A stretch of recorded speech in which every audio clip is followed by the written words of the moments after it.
साईनाथाय नमः।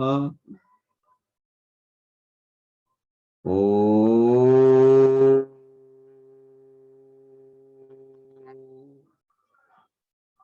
श्री साईनाथाय नमः। ओम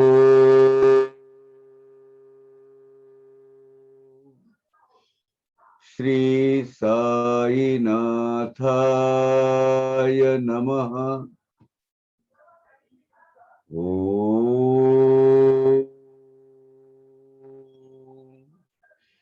श्री साईनाथाय नमः।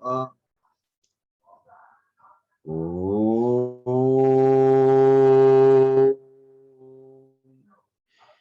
श्री साईनाथाय नमः।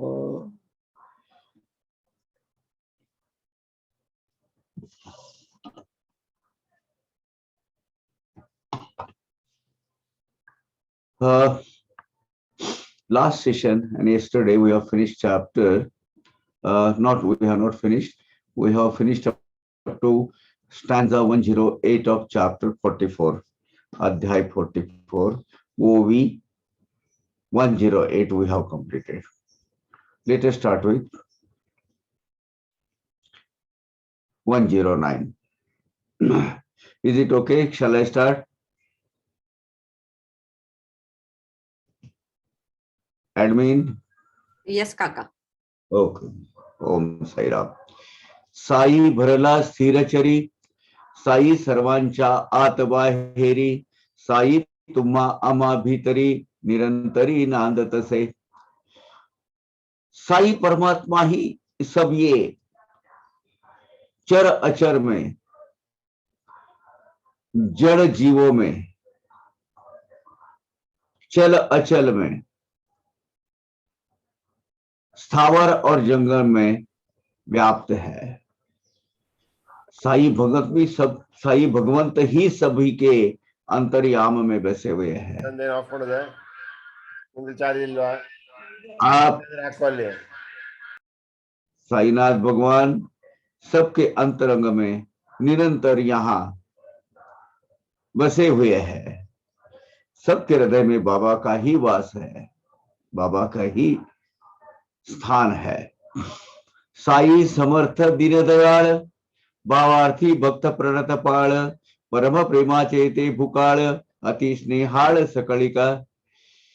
शरण आए हुए भक्तों के संरक्षण के लिए हमेशा दौड़कर जाकर टाइमली, समय पर मदद नहीं, उसका पूरा रक्षण करने वाले दयालु साईनाथ सिर्फ भक्त प्रेम भाव के भुकेले हैं. सब पर दया कृपा करने वाले साई भगवंत करुणा सागर है. जरी चर्म चक्षुषी न दिसती, जरी चर्म चक्षुषी न दिसती, तरी ते तो सर्वत्र असती. स्वये ही सूक्ष्मती लपती, तरी ही लाविती वेड अम्मा. हमारे आंखों को दिखते नहीं है, फिर भी उनका सब जगह, सर्वत्र, यह परत्र, सभी जगह उनका विहार होता है, उनका वास होता है, उनका स्थान होता है. निर्गुण निराकार में अभी अगर वो स्थित है, तभी भी अपने अस्तित्व, हमारा उनका अस्तित्व की जो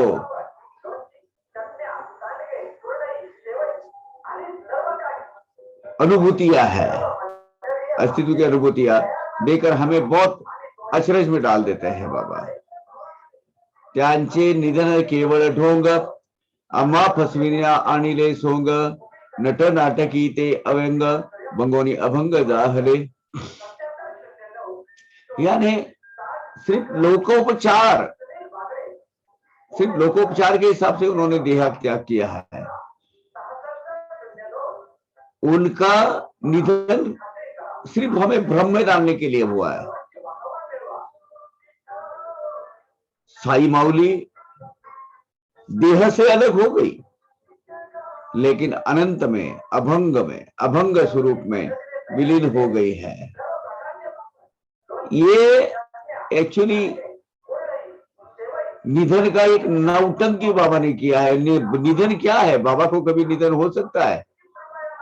वो बाबा कभी जन्मे ही नहीं, बाबा कभी मरे ही नहीं। बाबा का जन्म भी नहीं हुआ, बाबा का मरण भी नहीं हुआ। त्यांची ठाई जो अनुराग, तेने करुणी पाठ लाग, अंती लावू तयांचा माग, कार्यभाग साधू की। बाबा के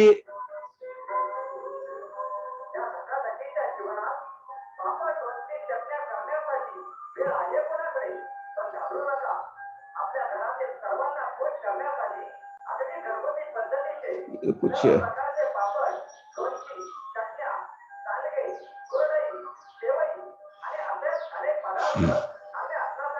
आपको डिस्टर्ब हो रहा है? आवाज आ रहा है ना? वो आवाज आ रहा है काका। केवळ ढोंग अश्विन्या आणिले सोंग, नट नाटकी ते अव्यंग, भंगोनी अभंग जाहले। एक लोकोपचार करके उन्होंने देह त्याग किया है। इनका बाबा का निधन जो है हमें भ्रम में डालने वाला है। साई माउली देह से अलग हुई है, लेकिन अनंत में, अभंग स्वरूप जो है अनंत में विलीन हुई है। ये बाबा ने रचाया एक नाटक है। बाबा कभी आए ही नहीं, बाबा कभी गए भी नहीं। बाबा को ना जन्म है ना मृत्यु है। तो संतों को कैसा मरण हो सकता है? त्यांची ठाई जो अनुराग, तेने करुणी पाठ लाग, अंती लावू तयांचा माग, कार्यभाग साधू की। बाबा के अस्तित्व में, बाबा के व्यक्तित्व में, उनके स्वभाव में ही जो प्रेम भाव था, वो बाबा का प्रेम भाव के सूंघते हुए, वो बाबा का प्रेम भाव ढूंढते ढूंढते हुए हम उनका, वो कहाँ है? वो तो सभी जगह है, लेकिन हमें कहाँ दिखेंगे? बराबर हम ढूंढ कर निकालेंगे। और हमारा इप्सित है, हमारा इच्छित है, हम साध्य कर लेंगे। अभी वो कहाँ है? सब जगह हमें, हमारे सत्संग में हमें देख रहे हैं। मनोभावे पूजा करिता, भक्ति भावे तया आठविता, अनुभव येईल सकळ भक्ता, सर्व व्यापकता दिसेल। आप सच्चे दिल से, लगन से उनकी पूजा करेंगे, भक्ति भाव से उनको अगर याद करेंगे, तो आप सभी को एक जरूर अचरज में डालने वाली अनुभूतियां देकर और बाबा की सर्वव्यापकता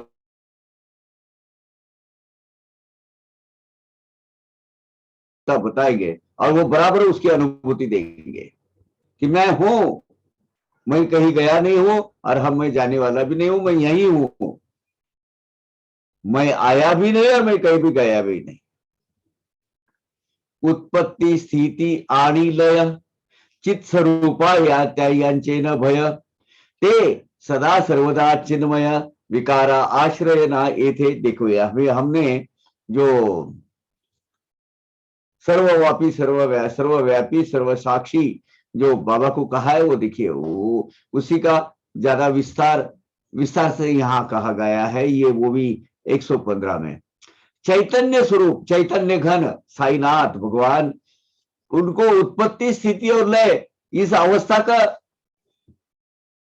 भय हो ही नहीं सकता, या ये अवस्था से उनको जाना नहीं पड़ेगा। अनादि अनंत चैतन्य शक्ति पर इन अवस्थाओं का कुछ भी परिणाम नहीं होता है।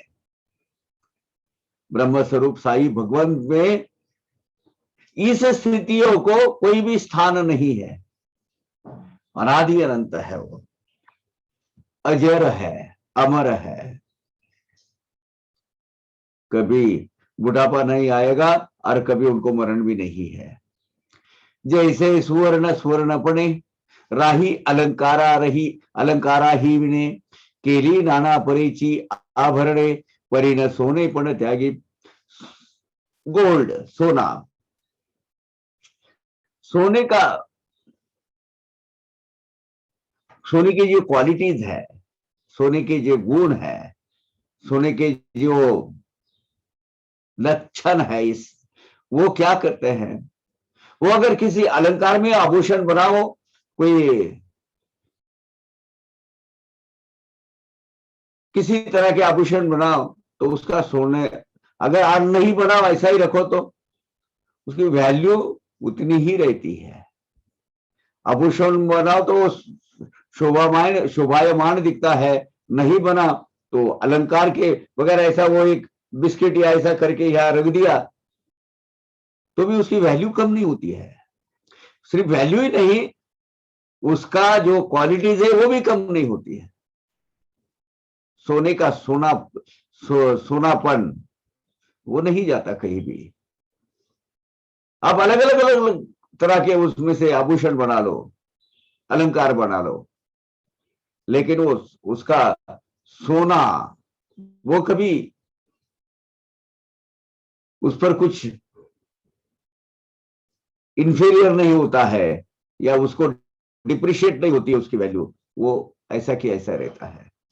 परोपरिचय अलंकार हेतु सर्व विनाशी विकार आटीता उरे होम हेम अविकार नासे आकार नाम ही। अनेक प्रकार के अलंकार, अनेक प्रकार के आभूषण अलग अलग आकार देकर सोने के हम बनाते हैं। हर एक आकार को लय है, हर एक आकार को एक दिन मिटना है, लेकिन वो अलंकार का स्वरूप अगर मिटा भी दिया, क्या बचता है? शुद्ध 100% 24 कैरेट स्वर्ण, वही बच जाता है। उस वक्त एक चीज होती है, सिर्फ वो आभूषण का नाम निकल जाता है, उसका आकार नाम रंग रूप है वो निकल जाता है, उसका समूल नाश होता है। लेकिन वो जो धातु है सोना, वो जो कीमती धातु है, वो तो ऐसा कि ऐसा रहता है। तरिया हेमी हा हेमाण पंत विरोणी जावो समूढ़ नितांत एवं गुण पद साई पदांकित अप्रलयांत वास करो अप्रलयांत। यानी विश्व का ऐसी मान्यता है कि पंच महाभूत अलग अलग अलग अलग स्वरूप धारण करेंगे और एक बहुत बड़ा अभी वो दिखाना चालू कर दिया है, प्रकृति ने दिखाना चालू कर दिया है उसकी झांकी अलग अलग सुनामी के रूप में। थोड़ा थोड़ा हिस्सा छाना चालू कर दिया है। इसको महाप्रलय बोलते हैं। ये महाप्रलय शास्त्रों में, हमारे स्क्रिप्चर्स में, होली स्क्रिप्चर्स में लिखा हुआ है कि अंत इसका जो है जल तत्व में होगा। जल तत्व में वो धरा नी बंद हो जाएगी, यानी खत्म हो जाएगी। इसीलिए विश्व के अंत तक, यानी प्रलय होने तक, ये हेमाड़ पंथ, ये जो सुवर्ण युग है बाबा का, इसमें पूरी तरह मेल्ट हो जाए, पिघल जाए और उसका बाबा रूपी सुवर्ण में उसको स्थान मिले। हमेशा साई चरणों में अंकित रहकर, साई चरणों में सेवारत, सेवा कार्य में हमेशा व्यस्त रहकर ये विश्व के अंत तक उसे स्थान मिल जाए, यही प्रार्थना करता है और मिल गया है। जब तक के बाबा का स्थान है विश्व स्तर पर, तब तक हेमाड़ पंथ जी का नाम जुड़ा रहेगा साई सच्चरित के माध्यम से। पुणे केला तेरा वादीन बाला साहेब भक्त रत्न मिळवून या ग्रामस्थ ब्राह्मण उत्तर विधान आरंभिले। आगे बाबा का 13वां दिन विधि विधान के साथ में जो भी उपचार है उसके साथ में मनाया गया। बाबा के परम भक्त बाला साहब भाटे, 13वां दिन बाला साहब भाटे ने किया है, मासिक श्राद्ध बाला साहब देव ने किया है। हाँ, याद रखना 13वां दिन बाबा का जो 13वां दिन, 10वां तो हुआ नहीं क्योंकि कोई क्रियाक्रम हुआ नहीं, तो विधि वो आत्मा को गतिविधि का तो सवाल ही नहीं। तो 13वां दिन जो है वो बाला साहब भाटे और अन्य ग्रामस्थ ब्राह्मण इन्होंने पूरा कर लिया था। करुणिया सचैल स्नान बाला साहेब हस्ते दान करविली तिलांजलि तिल तर्पण पिंड प्रदान ही केले। तिलांजलि यानी मृतात्मा को, आत्मा तो मृता होता नहीं, वो देह छोड़े हुए आत्मा को अर्पण करने के लिए तिल जो होते हैं, क्या बोलते हैं उसको, तैल जो नाम है वो तिल से आया है। तिल मिश्रित पानी जो बनाते हैं वो तिल तर्पण, यानी आत्मा के शांति के लिए तिल मिश्रित पानी का दान करने का जो विधि होता है, नॉर्मली वो ऐसा होता है। वो पिंडदान, आत्मा को आगे गति मिलने के लिए वो एक गेहूं के आटा मलकर उसका जो गोले बनाए जाते हैं और वो कव्वे को अर्पण करते हैं, उसको पिंडदान बोलते हैं।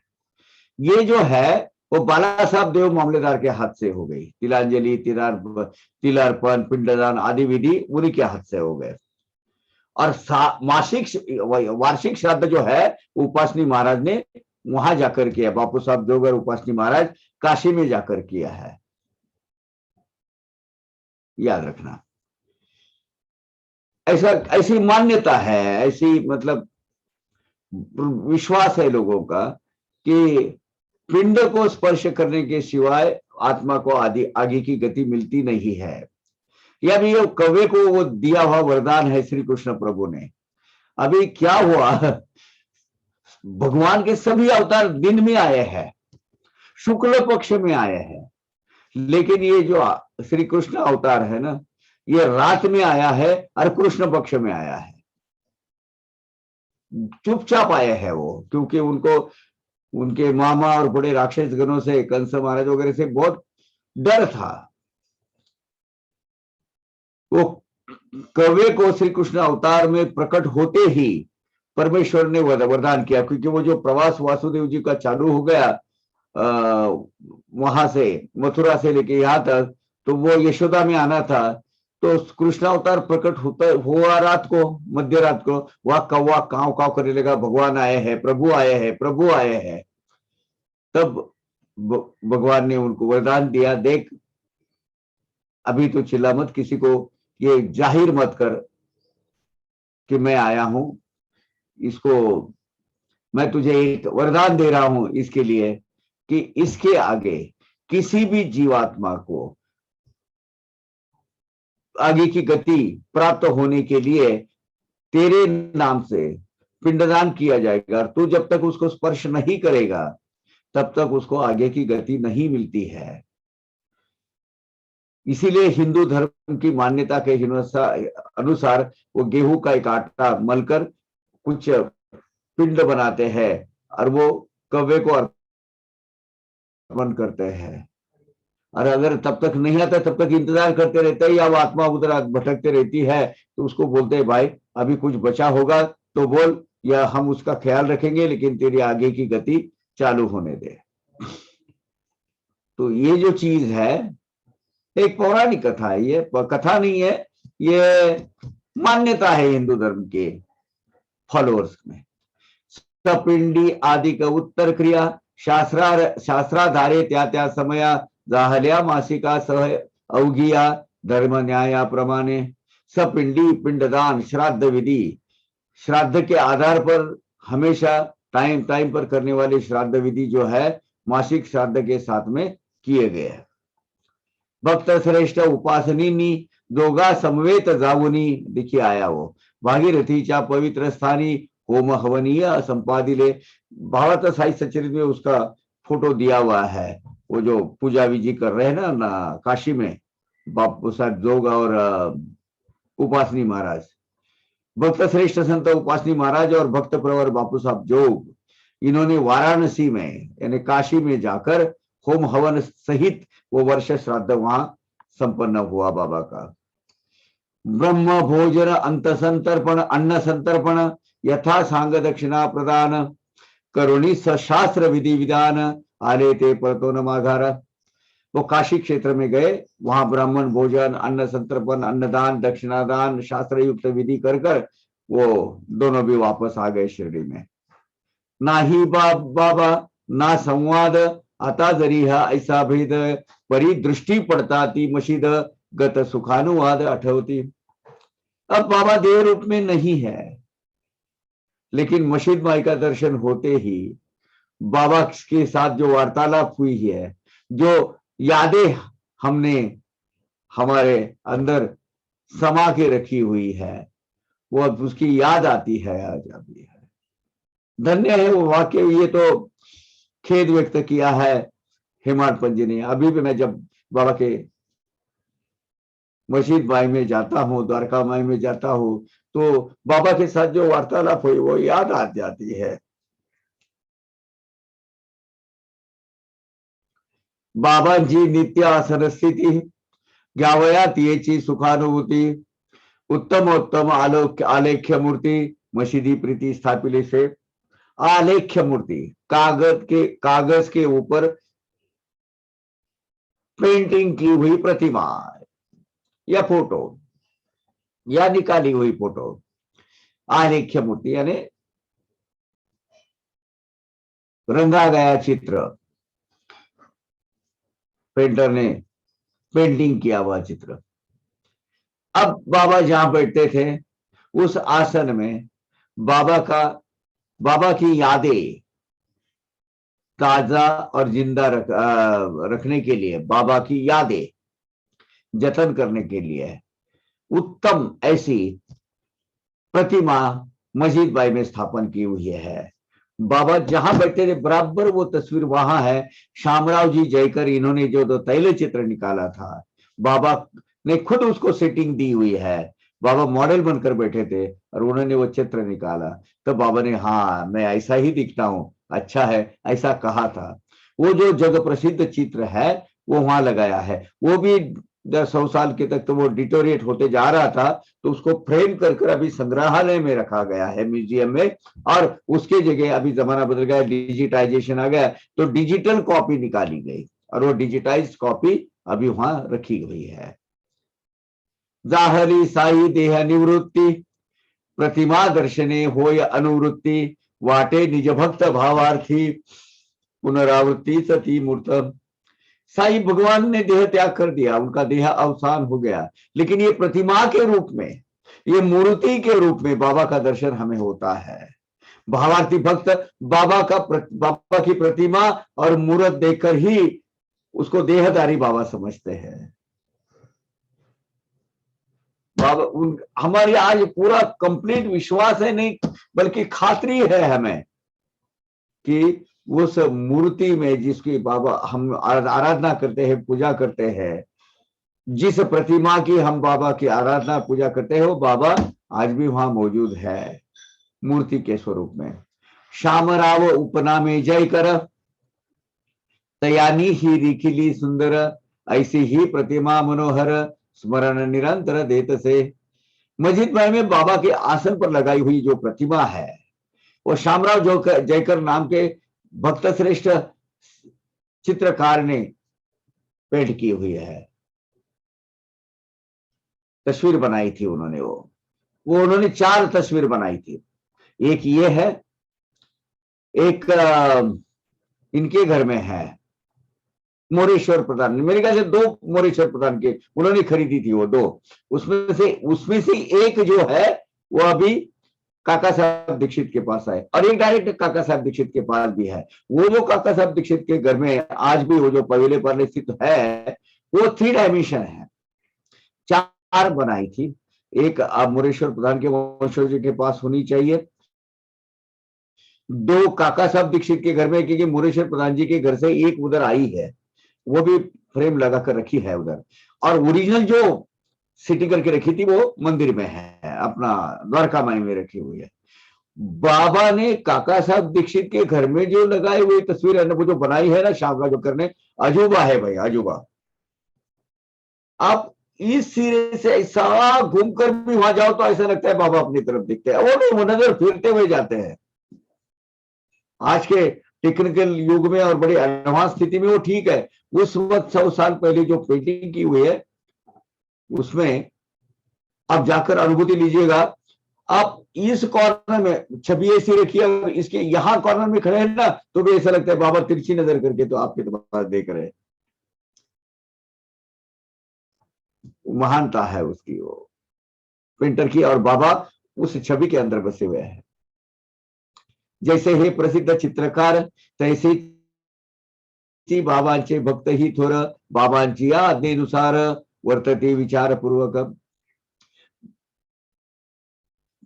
शामराव जयकर ये प्रोफेशन था उनका, वो पेशेवर चित्रकार थे, बहुत प्रसिद्ध थे। राजा महाराजा दीवान इनके सरदार वगैरह इनके वो राजाश्रय मिला होता, वहां उनको चित्र निकालते थे। लेकिन बाबा के वो परम भक्त भी थे, और 1 साल लगभग, मेरे ख्याल से 1 साल, दो सुरेंद्र जी ने लिखा रखा है उनके लड़के ने कि साल भर के ऊपर का काल पर वो वहां रहे हैं शिरडी में। बाबा के एक श्रेष्ठ दर्जा के उच्च कोटि के वो भक्त थे, और बाबा के आज्ञा अनुसार आचरण करने वाले वो सही आज्ञाधारी भक्त थे। यांची याही हस्ते करून सुंदर छायाचित्रे घडवून, करवेली भक्त भवन स्थापन, धरावया ध्यान धारणा। ये श्रेष्ठ भक्त के अजोड़ जो उनकी जो ब्रश थे, जो कुंचला बोलते हैं उसको, जो उनका ब्रश जो चलता था, उन अनेक भक्तों के घर में उनके पूजा में लगाने के लिए, उनकी आराधना उपासना करने के लिए अनेक भक्तों ने ध्यान धारणा करने के लिए बाबा की अनंत प्रतिमाएं उन्होंने बनाई थी, और बहुत सारे लोगों ने वो ली भी थी। जयकर जी ने बहुत सारी चित्र बाबा के निकाले हैं, लेकिन उसमें से जो कुछ है वो यहां है। कैसे? एक पहला, शिरडी में वस्तु संग्रहालय में बाबा की चावड़ी का जो उत्सव, जो प्रदक्षिणा फोटो है वो भी बाबा, और उसमें अनेक भक्त श्रेष्ठ के साथ बाबा के साथ चलने वाले 2 बच्चे देखो, वो वेत्रधारी, दंडधारी, उसमें से वो दाहिनी साइड का जो लड़का है वो हाथ में दंड लेके चलता हुआ, वो है शामराव जयकर का लड़का सुरेंद्र शामराव जयकर। अभी 29 नवंबर 1997 में उनका देहांत हो गया, अभी 97 में। दूसरा जो लेफ्ट साइड में वो तो हाथ में थाली लेकर खड़ा हुआ है ना वो लड़का, वो राव बहादुर श्री मोरेश्वर प्रधान का लड़का है, वो बाबू करके। ये बाबू के 3 जन्मों की कहानी बाबा ने बताई हुई है। आप दादा साहब खबरनी की डायरी पढ़ेंगे तो उसमें आपका उसका रेफरेंस नजर में आएगा, तो वो उसमें उल्लेख है उसके। दूसरा जो है बाबा का जो मूल चित्र है शामराव जयकर जी ने निकाला, वो तो मैंने आपको कहा कि उसका डिजिटाइजेशन करके वो डिजिटाइज चित्र मस्जिद माई में लगाया है अभी द्वारका में, और ओरिजिनल म्यूजियम में रखा है। काका साहब दीक्षित के नातू श्री अनिल जी दीक्षित, उनका भी अभी हाल ही में देहांत हो गया 1 साल में। इनके विले पार्ले स्थित परांजपे रोड स्कीम नंबर 1 पर उनके निवास स्थान में ध्यान कक्ष है छोटा सा, उसमें एक चित्र है। ये 3 डायमेंशनल है, ये तो आपको बताया मैंने अभी। और राव बहादुर मोरेश्वर प्रधान के संग्रह में 2 चित्र थे, उसमें एक चित्र जो है वो काका साहब दीक्षित के घर में आज भी है, और दूसरा शायद होना चाहिए, मुझे पता नहीं, मैं गया नहीं हुआ, वो मोरेश्वर प्रधान जी के वंशजों के पास होना चाहिए। संतासी नाही कधीही मरण, पूर्वी अनेकदा याचे विवरण, झालेच आहे असेल स्मरण, न लगे स्पष्टीकरण आदिक। संतों का कभी मरण नहीं आता, इसका बार बार उल्लेख, बहुत बार इसका स्पष्टीकरण मैं दे चुका हूं। श्रोताओं को अभी ख्याल में आया होगा, लास्ट इसमें भी अध्याय में होगा। अभी उसको और विस्तार से स्पष्टीकरण करने की जरूरत नहीं है, क्योंकि संतों की जो स्थिति होती है, वो परमात्मा की स्थिति वो जो है वो निर्मरण अवस्था में होती है। आज न बाबा न आज देहधारी, तरी जो तयांचे स्मरण करी, तया ते अजूनही हितकारी, पूर्वील परी सदेह से। बाबा आज देहधारी नहीं है, लेकिन बाबा का नित्य स्मरण करने वाले भक्त भाविक को वो आज ही सदेह दर्शन देते हैं। मैंने ये अनुभूति ली है, दावे के साथ कहता हूं, मैं झूठ नहीं बोलूंगा। बाबा को स्मरण करके आते हैं बाबा,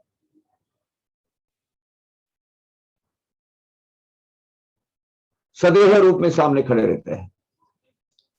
कोणास काही बोलू न गेले, परिण काही अनुभव आले, जरी ते देहावसानही झाले, म्हणून ते राहिले न मानावे। बाबा जब देहधारी थे तो भाविक भक्तों के बारे में बाबा ने जो भाष्य किया था, लेकिन क्या कहा था कि मैं यहां हूं, मैं हमेशा रहूंगा, मेरी हड्डियां भी आपके साथ बोलते रहेगी, और मैं तो हमेशा सच्चे दिल से मुझे पुकारो, मैं आऊंगा।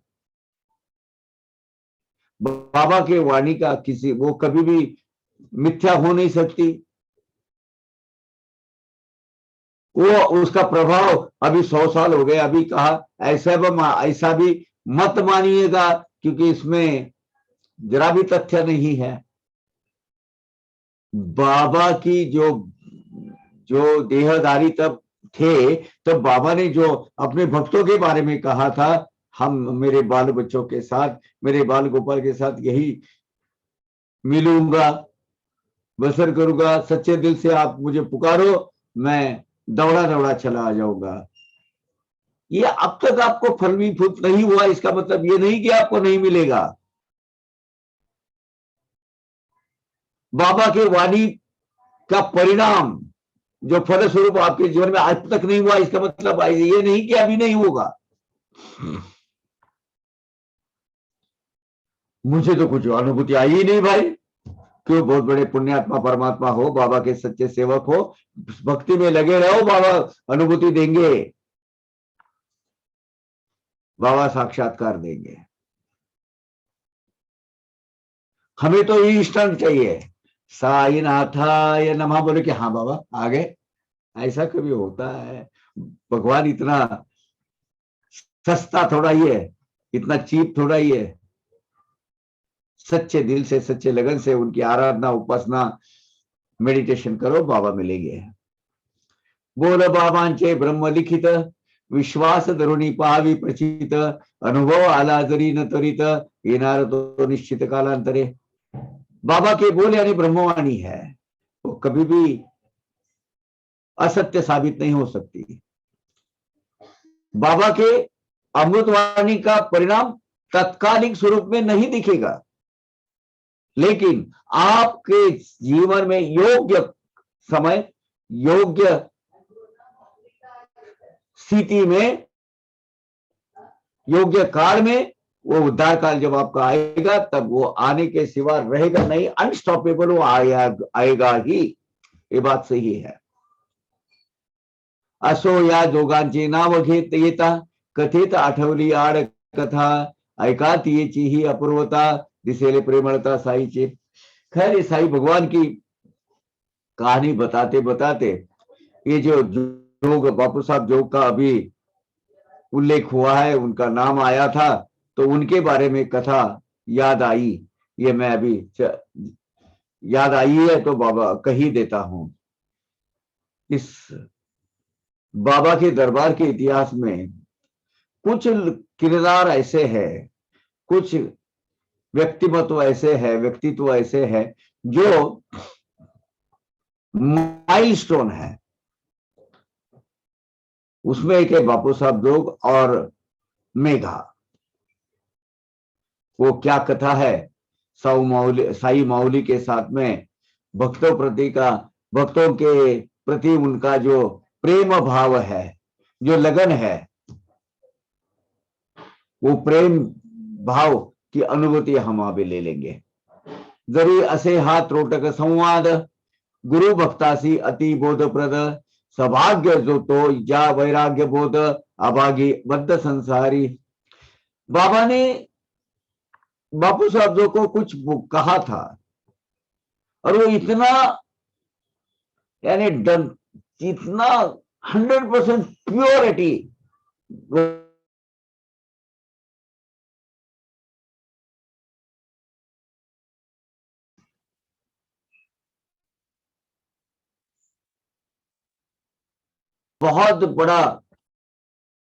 बहुत बड़ी चीज बाबा ने बताई है बापू साहब को। वो क्या है बोलिए, सुनिए। क्या है, भक्तों को विरक्ति का ज्ञान इसमें बोध दिया है बाबा ने।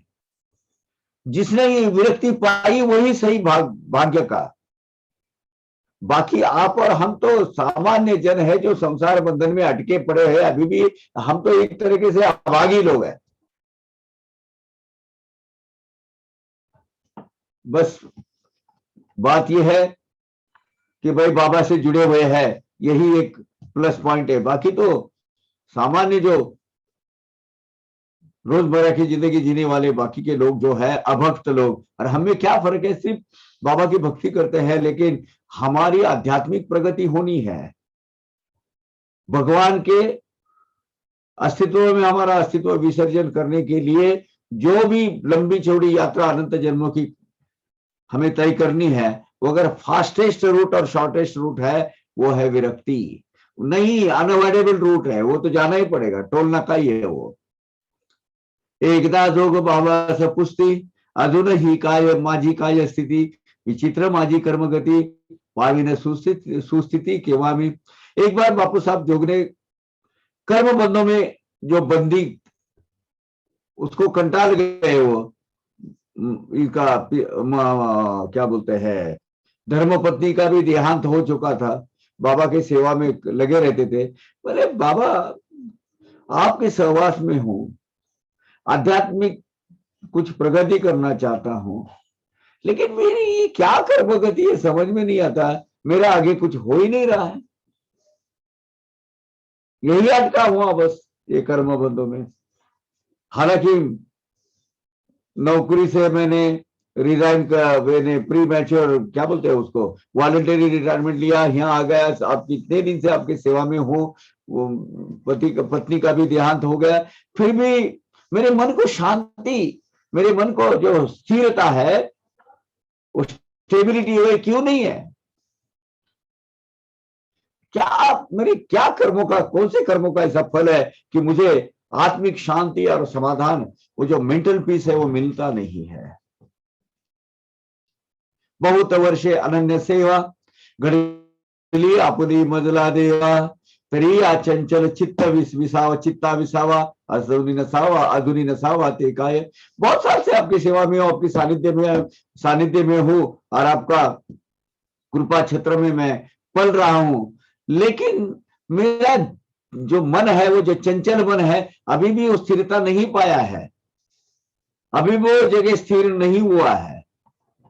क्या कारण है? इतने मेरे कर्मभोग कठिन है, ऐसा कैसा मी दुर्भागी, हीच का प्राप्ती सत्संगी, सत्संगाचा परिणाम अंगी, कौनिया प्रसंगी भोगिन मी। बाबा ऐसा कहते हैं कि संतों के सत्संग में रहो, उनके सानिध्य में रहो, तो आपकी प्रगति होना जरूरी है, आपकी आध्यात्मिक प्रगति होगी। मुझे तो कोई ऐसा सत्संग का परिणाम नजर नहीं आ रहा। मैं इतना अभागा हूं कि मुझे वो सत्संग के परिणाम भी मैं उसका अनुभव नहीं ले सकता हूं। फिर मेरे जीवन में ये चीज आएगी कब, जो स्थिरता, मानसिक समाधान, मानसिक जो स्टेबिलिटी चाहिए, वो कब मिलेगी मुझे? कब मुझे वो फल प्राप्त होगा? पैसोनी ही भक्तांची विनंती।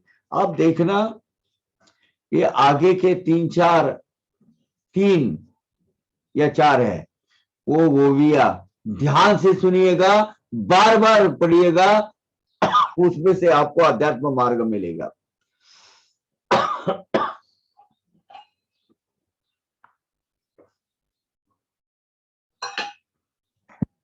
परिसोनी ही भक्तांची विनंती, साई समर्थ परम प्रीती, दोघास काय प्रत्युत्तर देती, स्वस्थ चित्ती परिसावे।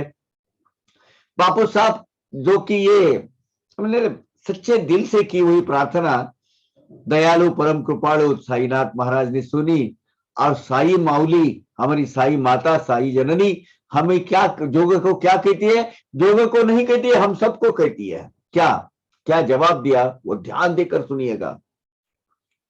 दुष्कर्माची होईल होळी, पाप पुण्याची पुण्य पापाची राख रांगोळी, पाहिन तुझ्या का केस झोळी, तई तुझं भाग्यशाली मानीन।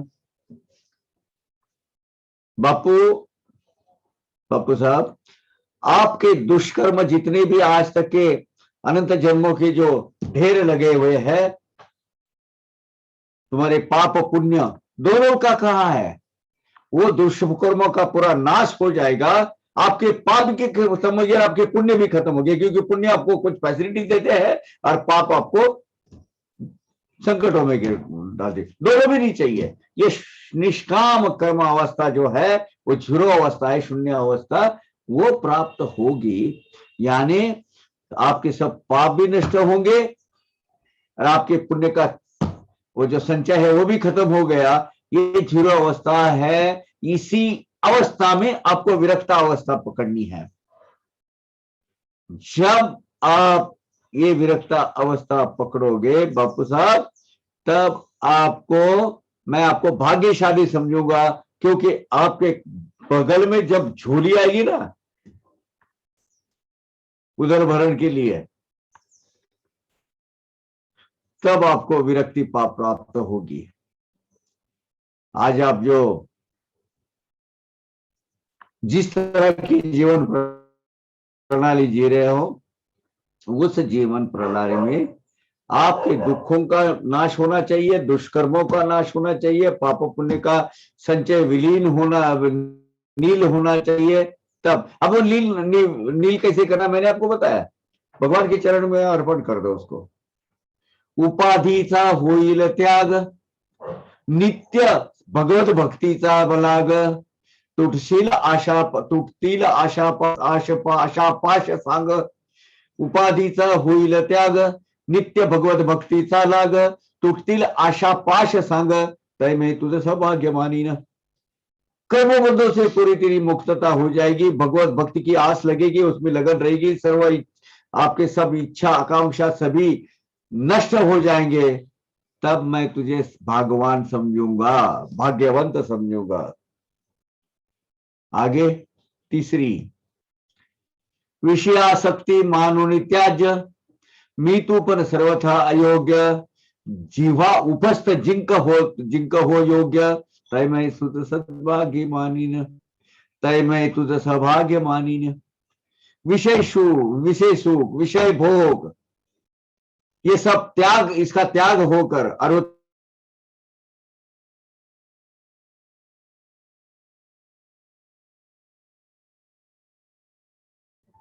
ईश्वर विकार से तुझे जब मिलेगी, जब इस इच्छा आकांक्षा ये सब खत्म हो जाएगी और मूल परमात्मा को हासिल करने के लिए वो योग्यता तुझ में आएगी, तब मैं तुझे खरे भाग का समझूंगा, सही भाग्यवंत समझूंगा। 3 या 4, लेकिन पूरा अध्यात्म मार्ग बाबा ने बताया है। बापू साहब तो बहुत बड़े भाग्य के हैं बापू साहब, जिनकी समाधि यहाँ है। कहा? साकोरी में एक मुखी दत्त मंदिर के ठीक सामने एक छोटा सा मंदिर है, ऐसा ऊंचा। असो यावर काही काले, बोलो बाबांचे अनवर्थ झाले, सद्गुरु कृपे दोघास आले, वैराग्य जेवदले बाबा ते। ठीक इसके बाद कुछ दिन के बाद बाबा की जो अमृतवाणी है वो फलीभूत हुई। उसका फल बापू साहब जो को मिला। सदगुरु साईनाथ भगवान की कृपा से बापू साहब को पूरी विरक्ति प्राप्त हुई और बाबा के बोलों का अर्थ उनके समझ में आया। बाबा के जाने के बाद मेरे ख्याल से 1 साल भर के बाद बापू साहब ने शिरडी त्याग दी और वो हमेशा के लिए उपासनी बाबा के साकुरी में जाके वहां बैठ गए, उन्हीं के सेवा में रहे। नाही पुत्र संतती पाश कलत्र लाविले सदगतीस, देह त्यागा आधीच संन्यास झाले की वैराग्य सहजची। अब बापू साहब को पुत्र संतति तो कुछ थी नहीं, ताई भाई जोग का भी निधन हो गया था, तो देह त्याग करने के पहले जोग ने संन्यास ले लिया था। परमार्थ प्राप्ति की जो पहली कड़ी है, पहली सीढ़ी है, वो है विरक्ति। वो उनको भगवान साईनाथ की गुरु कृपा से, भगवान साईनाथ रूपी गुरु कृपा से सहज प्राप्त हो गए थे। असो हे जो गई भाग्यवान, सत्य झाले साई वचन, अंती होनी संन्यास संपन्न, ब्रह्म विलीन जाहले।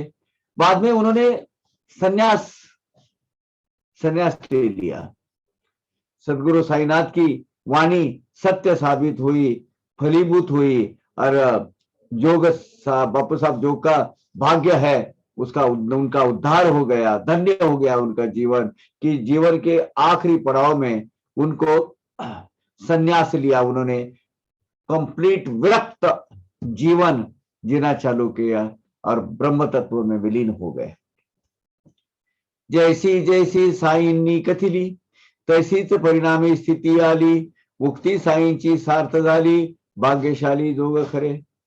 साई समर्थ ने जैसा जैसा कहा था, उनका शब्द न शब्द, अक्षर न अक्षर सच्चा साबित हुआ और बाबा ने कहा ठीक उसी प्रकार से, ठीक उसी तरह से उनको वैराग्य की प्राप्ति हुई और जोग भाग्यवान साबित हुए। तात्पर्य बाबा दीन दयाळ, भक्त कल्याणा लागी कनवाळ, अर्पित बोधामृताचा सुकाळ, शिर्डीत त्रिकाळ तो परिसा। सारांश, दीन दयालु कनवालु भक्त वत्सल बाबा शिरडी में भक्तोद्धार के लिए सदा सर्वदा हमेशा ऐसा बोध का रूपी अमृत पिलाते थे सबको। जया माझी आवड मोठी, तयाची मी अखंड दृष्टी, तया मधुविन वो सृष्टि, माझी आत गोष्टी तयामुखी। हाँ, ये एक लक्षण है।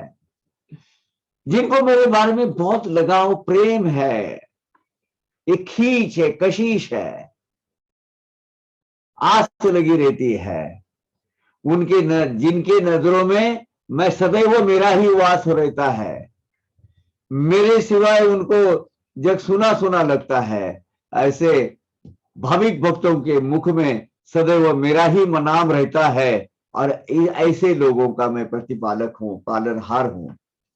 बस इसी योग्यता के लिए बना लो बाबा।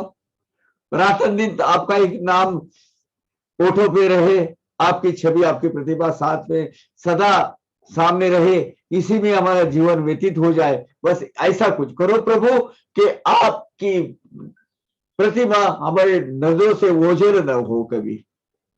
तया माझे अखंड ध्यान, जीवेसी माझेच नामावर्तन, करू जाता गमनागमन, चरित्र गायन माझे तया। मेरे भाविक जो भक्त होते हैं उनके ओठों पर मेरा ही नाम सदैव रहता है, हमेशा रहता है। जिनकी जीवा मेरा ही नाम लेते रहती है, लेते देते उठते बैठते खाना खाते सभी प्रकार के कार्य करते करते मेरे नाम की ही वो नामस्मरण करते रहते हैं, नाम मेरा लेते रहते हैं। ये विरक्ति की पहली पायरी है। ऐसे होता मदाकार, कर्मा कर्मी पडेल विसर, जेथे हा मत्सेवेचा आदर, तिष्ठे मी निरंतर तेथेची। मेरी सेवा में जो भक्त सदा तत्पर रहते हैं, उनके उद्धार के लिए मैं रात दिन कष्ट लेता रहता हूं, उनके उनके सेवा करते रहता हूं, ऐसे बाबा कहते हैं। भाविक जिन्होंने जो परिश्रम लिए है, थोड़ा परिश्रम लो नामस्मरण का सबका, मेरा ध्यान लगाओ, मैं कर्म बंधों से आपको मुक्त करूंगा और अब मेरे ही स्वरूप में उनको विलीन कर लूंगा, इमर्ज कर लूंगा। क्या बात, कितना बड़ा दान हमारे झोलू में, हमारे झोली में, हमारे पल्लू में डाला है बाबा ने। हम एक 5 मिनट की विश्रांति लेते हैं। आज ये शायद यह अध्याय पूरा हो जाएगा। Stanza 151, stanza 151 of chapter 44. It's a very very beautiful chapter, I can tell you. कि जिंदगी में हमें कुछ अगर हासिल करना है, परमार्थ मार्ग पर चलते चलते चलते कुछ हमारी आध्यात्मिक उन्नति, आध्यात्मिक प्रगति करना है, तो ये चैप्टर जरूर हमेशा हमेशा पढ़िएगा। आत्मचिंतन की बातों से हमें क्या चाहिए, सिर्फ 3 या 4 वो भी हमें बाबा ने बता दिया है। काखे से तुझे बांधिले धोळी, तै मैं तुझे सद्भागी मानीना। पाप पुण्याची होईल राख रांगोळी, दुष्कर्माची होईल होळी। काखे से तुझ्या बांधिले झोळी, तै मैं तुझे सद्भागी मानेगा। पूर्ण विरक्ति आने के बाद ही आगे की सोच सकता है भैया, तब तुझे मेंटल स्टेबिलिटी मिलेगी। और ये हुई है। सखाराम पंत बापू साहब जोग, ये सन्यास धर्मी, सन्यास मार्गी। अब सन्यास लेना बोले तो सिर्फ वो लिबास पहन के हाथ में वो कमंडलू लेके भगना, ये सन्यास नहीं है। सन्यास यानी जीवन से पूरी आशा आकांक्षा, उस वासना, इच्छा, इनका नाश। उदर भरण के लिए लगेगा, लेकिन उसमें मुझे जलेबी लड्डू पेड़ा चाहिए, यानी आपके रसना के लाड़ आप पुराते हैं, ये सन्यास धर्म नहीं है। पूरी विरक्ति, संपूर्ण विरक्ति। और ये इसके लिए सन्यास यानी वो छोला पहन के जंगल की ओर जाने की जरूरत नहीं है। आप जो डेली रूटीन आप जी रहे हो, जिस तरह की जीवन प्रणाली आप जी रहे हो, उसी प्रणाली के अंदर ही आप विरक्ति प्राप्त कर सकते हो। अरे बापू साहब जो इसका इनका उदाहरण है। मज होवुनी अनन्य शरण, जया माझे अखंड स्मरण, तयाचे मज माथा रोण, फेडे उद्धरण करुणिया। जिनको मेरा हमेशा स्मरण रहता है, अनन्य भाव से, प्रेम भाव से, लगन से, कशिश से, लगाव से मुझे जो शरण आते हैं, उनका मैं हमेशा ऋणी रहता हूं। अभी ऋणी के माध्यम में मैंने आपको बोला था, वो बाबा के जो 11 वचन है वो एपिसोड पढ़ लिया, ऋणी, और वो मैंने कहा क्यों मुझे समझ में नहीं आता। अभी देखिए ये चीज है, जो मुझे अनन्य भाव से शरण आते हैं, जो मेरा अखंड स्मरण करते हैं, उनका मैं ऋणी रहता हूं, उनके ऋण में मैं रहता हूं। क्या है इसका मतलब? यानी ऐसे प्रकार के भक्तों के लिए मैं रात दिन परिश्रम लेता हूं, वो आगे बढ़े, उनकी पारमार्थिक प्रगति हो। आधी मदन दिदिर्या वाचून, करिता भोजन रस प्राशन, जया माझे हे निधि ध्यासन, तया अधीन मी वर्ते। जो आप भोजन करते हैं, अन्न अर्पण मुझे अन्न अर्पण करने की सिवाय जो भोजन लेता नहीं है, क्योंकि सोचते मेरे बाबा भूखे, उनको पहले दे दीजिए फिर मैं खाऊंगा। ऐसे व्रतस्थ भक्तों के मैं अंकित रहता हूं, उनका होकर रहता हूं, वहां उनके भक्तों के अधीन में रहता हूं, क्योंकि मेरे अलावा उनकी सोच में कोई दूसरा बैठता ही नहीं है, कोई होता ही नहीं है वहां। माझीच जया भूक तहान, दुजे न जाते मद समान, तयाचीच मद नित्य ध्यान, तया आधीन मी वर्ते। जिनको मेरी ही आस लगी रहती है, मेरी ही लगन रहती है, मेरे नाम में जो व्यस्त रहते हैं हमेशा, मैं यानी उनकी प्यास, उनकी भूख मैं ही होता हूं। इसके सिवा मेरे भक्तों को कुछ दूसरा प्रिय अच्छा लगता ही नहीं है। ऐसे भक्तों की मैं रात दिन चिंता करता हूं और उनको मिलते रहता हूं, उनके योगक्षेम के लिए, उनके कल्याण के लिए, उनकी पारमार्थिक प्रगति के लिए। उनकी शुरू शुरू में जब भक्तों को इसकी भी कोई आवश्यकता नहीं रहती है, उसको वो आस मर जाती है। शुरू में जो आस करते हैं, बाबा मुझे अच्छी गाड़ी दो, अच्छी बंगला दो, अच्छी बीवी दो, अच्छी तनख्वाह दो, अच्छा कंफर्टेबल जीवन दो, वो भी मैं देता हूं इनिशियल स्टेज पे। बाद में तो वो इच्छाएं भी मर जाती है मेरे भक्तों की, मांगना ही छोड़ देते हैं। बिन मांगे मेरा साईं बहुत कुछ देता है जो मेरे लिए अच्छा है। साईं वो नहीं देते जो तुम्हारे लिए अच्छा है, तुमको नहीं, तुम्हारे लिए तुम सोचते हो कि तुम्हारे लिए अच्छा है। साईं वो देते हैं वो तुम्हारे लिए जो अच्छा है, जो बाबा के पॉइंट ऑफ व्यू से, उसके योगक्षेम के लिए, उनकी जिंदगी चलाने के लिए, उनका कल्याण करने के लिए और उनकी आध्यात्मिक उन्नति करने के लिए बाबा हमेशा क्या करते हैं, रात दिन लगे रहते हैं सेवा में। आयुष्यमान भव, यशवंत भव, जयवंत भव। आज ते 19 बॅगा बघा तेवढे। पिता माता गणगोत आप्त इष्ट कांता सूत, या पासाव जो परावृत्त तोच की अनुरक्त मतपती। आप्त इष्ट सगए समधी नाते, अपने रिश्तेदार, माताजी पिताजी, पति पत्नी, पुत्र, इनसे जो सिर्फ उपचार के लिए जीते हैं, इनसे पूरे जो विरक्त है, वही मेरे चरणों में अपनी निष्ठा श्रद्धा बहाल कर सकते हैं, अर्पण कर सकते हैं। वर्षा काळी नाना सरिता, महापुर समुद्रा मिळता, विसरती सरितापनाची वार्ता, महासागरता पावती।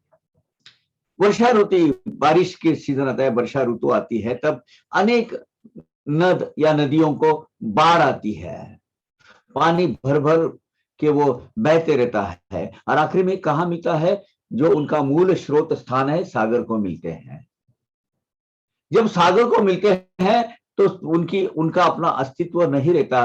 वो कौन सी नदी से पानी आया है, गंगा से आया, यमुना से आया, सरस्वती से आया, गोदावरी से आया, तापी से आया, नर्मदा से आया, ये सब खत्म हो जाता है। वो सागर का प्राणी हो जा सागर का पानी हो जाता है, यानी सागर का स्वरूप में ही वो अपना अस्तित्व विलीन कर देती है वो नदियां।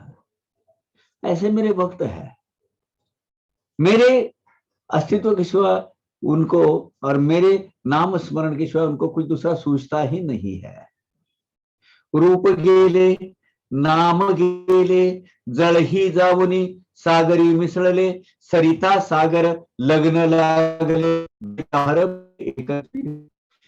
सरिता सागर मिलन के बाद, सरिता का सागर से जो एक तरह से बंधन हो जाता है, विवाह बंधन हो जाता है, वो एक दूसरे में आपस में घुल मिल जाते हैं। वो संगीत सरिता का मूल स्वरूप जो है, वो नाम आकार सब खत्म हो जाता है, ना नष्ट हो जाता है।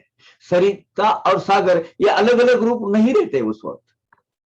सरिता सागर में या सागर सरिता में, दोनों में एक दूसरे को इतना एक रूप होते हैं कि वो सागर में अगर आप बोलो इस गंगा का पानी कौन सा है या यमुना का पानी कौन सा है, आप नहीं निकाल सकते बाहर, है ना। पानी में पानी मिलाओ तो क्या रहता है, पानी, और पानी से पानी निकाल तो रहता है पानी, उसको अलग से संबोधन नहीं किया जा सकता। पावनी ऐसी समरसता, चित्त विसरले राम रूपता, ते मदसी पाहिल निज स्वभावता, नाही मदपरता ठावतया।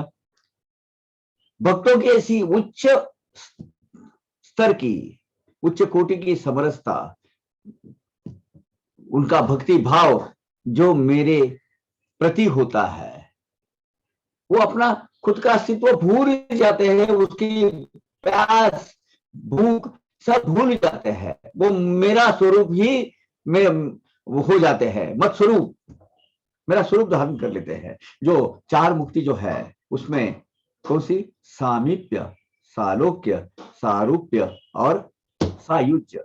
इसमें ये तीसरी जो अवस्था है, सारूप्य, मेरा स्वरूप धारण कर लेते हैं, मेरे जैसा बयाव करना चालू करते हैं, मेरे जैसा सोचने लगते हैं, मेरे जैसी सब सिद्धियां उनको, सिद्धियां नहीं, शक्तियां प्राप्त होती है उनको। मेरे समान अन्य शाश्वत स्थान उनको दिखता ही नहीं है, उनकी कल्पना भी वो कर नहीं सकते मेरे भक्त। ये क्वालिटीज है भक्तों में की, और हमें वो अपनानी है, ये हमारा जीवन का लक्ष्य है। बाबा जो कह रहे हैं अपना बड़ापन करने के लिए नहीं कह रहे हैं यहाँ, वो भक्त अगर मेरे प्रति क्या उनके उनके भाव रहते हैं उसका एक्सप्लेनेशन कर रहे हैं बाबा। इसलिए मैं हमेशा कहता हूं, Sai Sacharit is a complete way of life, perfect way of life.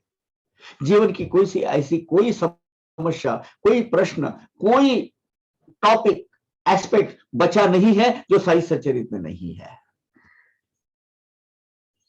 Sai Sacharit is the essence of all श्रुति स्मृति विराट, अपना पुराण, वेद और पुराण। Exactly, you have to operate it.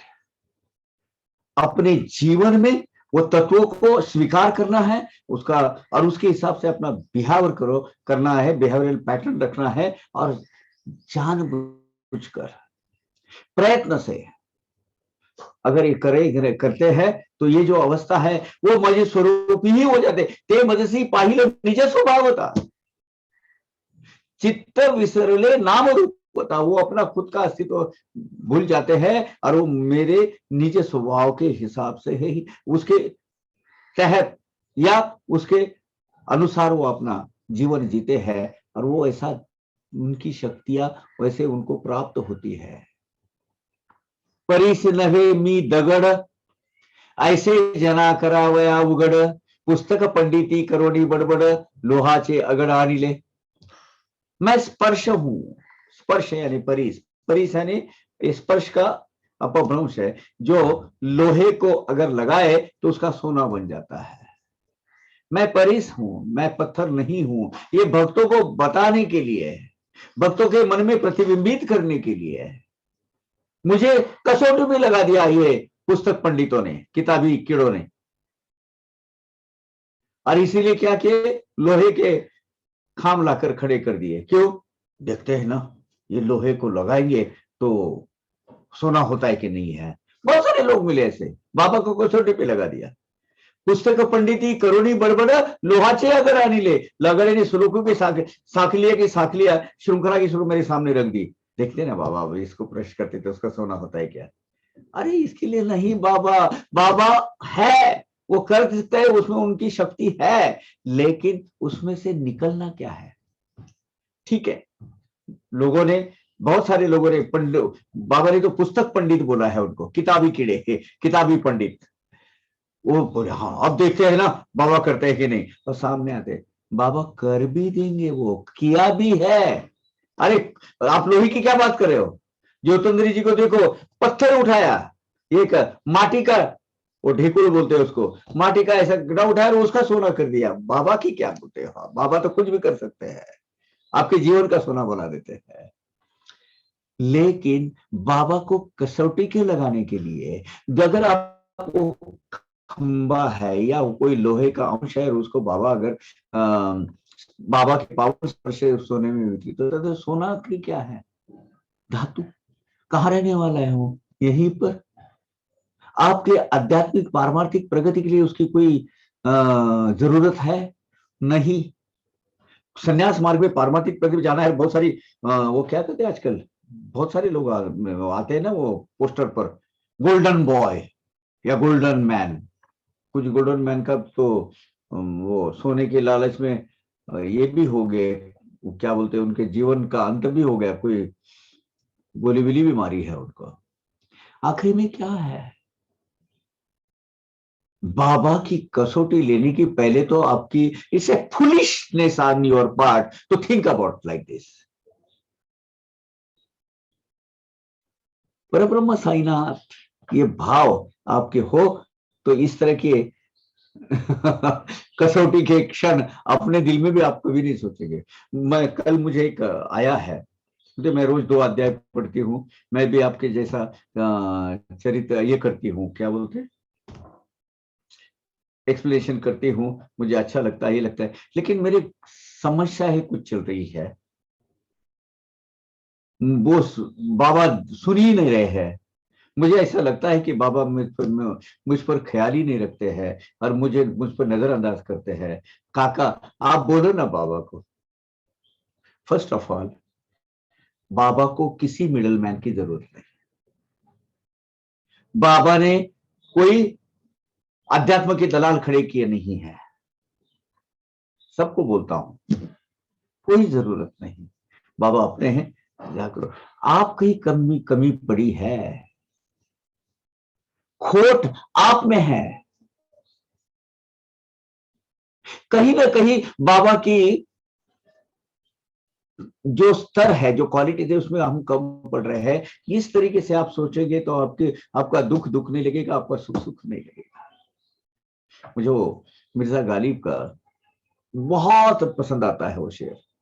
जिंदगी भर गालिब यही भूल करता रहा, धूल चेहरे पे थी और आईना साफ करता रहा।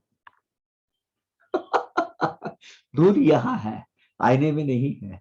बाबा योग्य अवसर, योग्य अवधि, योग्य काल आने के बाद मेरा उद्धार करेंगे। तब तक मैं इंसान हूं और इंसान के हिसाब से बाबा के भक्त, परम भक्त, अनन्य भक्त बनने की कोशिश में लगा रहा हूं। मैं ये करता हूं, मैं वो करता हूं, मैं बाबा का ये करता हूं, मैं बाबा मेरी तरफ देखते नहीं है। बाबा ने दुकान खोल के रखी है, हाँ? परचूरन दुकान है वो।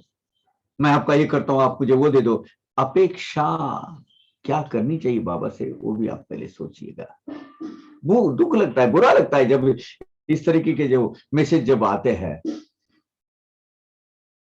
हम हमारे अंदर की खामियां न देखते हुए ये ऐसे कुछ करते रहते हैं।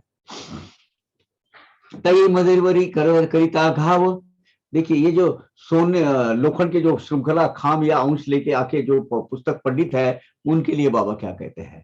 तई मधुवरी करिता घाव, उलट प्रकटता सुवर्ण भाव, माझे दगडपण झाले वाव, अनुभव नवलाव दाटला। जब ये भक्त या पंडितों ने अपने मन के, भक्त और पंडित दोनों के भाव अलग है, वो अपने भाव के हिसाब से ये लोहे का मुझसे स्पर्श कर दिया, तो उनको, भक्त जो भाविक है, उनको वो लोहे का सोना रूपांतरित होके मिलेगा, मिल गया। और मैं सिर्फ पत्थर नहीं हूं, इनकी अनुभूति भी उनको प्राप्त हुई। कभी कभार तो बाबा अपना भक्ति भाव को, भक्ति मार्ग को लगाने के लिए बहुत सारे मूर्ख पंडित को भी ये अनुभूति देते हैं। तो वो, अरे बाबा ने मुझे ये बताया तो मैं भी अच्छे मार्ग पे चलूं। वो पूर्व संकृत, पूर्व संचित के हिसाब से, अभी तो उसकी बुद्धि भ्रष्ट है, लेकिन कुछ अच्छा किया होगा, कुछ पूर्व संचित अच्छा होगा उसका, तो बाबा उसी को भी वो मार्ग दिखाते हैं। जो बाबा की कसौटी लेने आते हैं, वो भी एक अनन्य भक्तों में रूपांतरित हो जाते हैं। ऐसे बहुत सारी कथाएं आज तक हमने देखी है। हरि का बेटा, दरी का बेटा, अभी आएगा वो आगे। बहुत मजे की कहानी है वो। विना अभिमान अनुप्रमाण, मद हृदयस्था यावे शरण, होईल अविद्या तात्काळ निरसन, श्रवण कारण संपेल। तिल मात्र भी, अंश मात्र भी, अनुमात्र भी अभिमान न करते हुए जो भक्तगण मुझे शरण आते हैं, वो अज्ञान, उनका जो अज्ञान है, अज्ञान बुद्धि, मैं भूल जाता हूं। ये मेरा कसौटी लेने आया था, वो मैं भूल जाता हूं। उसको भी ज्ञान प्रदान करता हूं, उसको भी आध्यात्मिक बोध प्रदान करता हूं। वो ज्ञानवंत हो जाता है, वो ज्ञान ही हो जाता है। और वो ज्ञान श्रवण करने की उसकी, और ज्ञान श्रवण करने की उसकी इच्छा ही नहीं रहती है। अब बाबा के आगे क्या है, बाबा इज एंड पॉइंट। हमारे उद्धार का, हमारे ज्ञान का, हमारे शिक्षा का एक ही नाम है, बाबा। मेरे जीवन में घटना हुई, किसी एक head of the department of एक यूनिवर्सिटी ने बोला, बाबा काका आपकी ये जो किताबें है पीएचडी होने के लायक है। तो उनके नहीं, एक प्रोफेसर ने बोला था, उनके हेड ऑफ द डिपार्टमेंट क्या बोले, गए बेचारे, बहुत अच्छे थे वो। अभी एक उन्होंने बाबा के बारे में बहुत अच्छा कुछ ट्रांसलेशन इन जर्मन वगैरह किया है। वो बोले क्या करेंगे बाबा काका डॉक्टर बनकर, पीएचडी लगाएंगे आगे, क्या होगा उससे? उनके लिखे हुए थीसिस, जिसको डॉ लेने के लिए, डॉक्टर वो लेने के लिए यूनिवर्सिटी के किसी एक संग्रहालय में, पुस्तकालय में कहीं कॉर्नर में वो थीसिस पड़े रहेगा। आज वो जो कर रहे हैं वो सब पर, वो सब के पास पहुंच रहा है, यही जीवन का उद्देश्य है। वो डॉक्टर जो है, वो जैसे ये बॉडी निकल जाएगी, वो उपाधि भी निकल जाएगी। बहुत अच्छा कहा था उन्होंने। तो हमने जीवन का उद्देश्य पहले तय करना है, जरा भी अभिमान न रहते हुए। जो भक्तगण बाबा को शरण आते हैं वो, और बाबा क्या है इंग्लिश में, बीए डबल ग्रेजुएट। तो ये पदवी हासिल कर दो। अविद्या प्रसवे देह बुद्धि, देह बुद्धि स्तव आदि व्याधि, तीच की लोटी निधि विधि निषेधी, आत्मसिद्धि विघातक। ये देह है ना, यानी देह बुद्धि को यानी ये देह है यानी मैं, ये सबसे बड़ा ज्ञान है। और ये देह बुद्धि ही अनेक तापों को, त्रितापों को जन्म देती है। त्रितापों से आदि व्याधि का जन्म होता है। ये देह बुद्धि ही मनुष्य के कर्म बंधों, मनुष्य को कर्म बंधों में बद्ध करती है। और एक बार ये आत्मा, जीवात्मा कर्म बंधों के जाल में बद्ध हो गया कि वो देह बुद्धि आत्मज्ञान की प्राप्ति के मार्ग में घातक साबित होती है। नहीं कर सकते। पहले अपने आप को पहचानो। मैं यानी ये पावर का ये, हाँ, खत्म हो गए बाप। ये जो देह बुद्धि है ना, ये देह बुद्धि को त्याग दो पहले। मनाला आता मी कोठे आहे, बाबा पूछ रहे मनाला आता मी कोठे आहे कोठे, आता मी तुम्हा कैसा भेटे, तरी मी तुमची हृदयीच तिष्ठे, विना कष्टे सन्निकट। बाबा ने बहुत अच्छे जवाब दिया उसमें। अब देहावसान हो गया है, मेरा देह त्याग कर दिया है, अब मैं कहां हूं? ये प्रश्न लेकर आप मेरी खोज करते होंगे, मेरा शोध लेते होंगे, और मैं आपको कहां मिलूंगा, ऐसे आपको अगर सही सच्चे दिल में लगता है तो अपने अंदर के अंदर में, हृदय में झांक कर मुझे देख, मैं वहीं बसा हूं।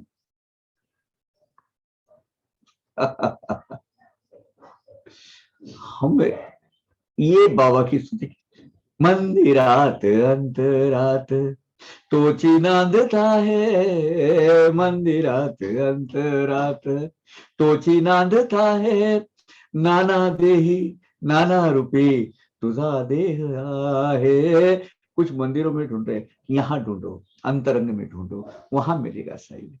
वही हृदय में वास करता है वो। उनके वो बोले ना, बिना कष्टे सन्निकट, अरे कुछ सायास करने मत, यहां देखो मैं यही बैठा हूं तुम्हारे अंतरंग में, सत असत विवेक बुद्धि के रूप में।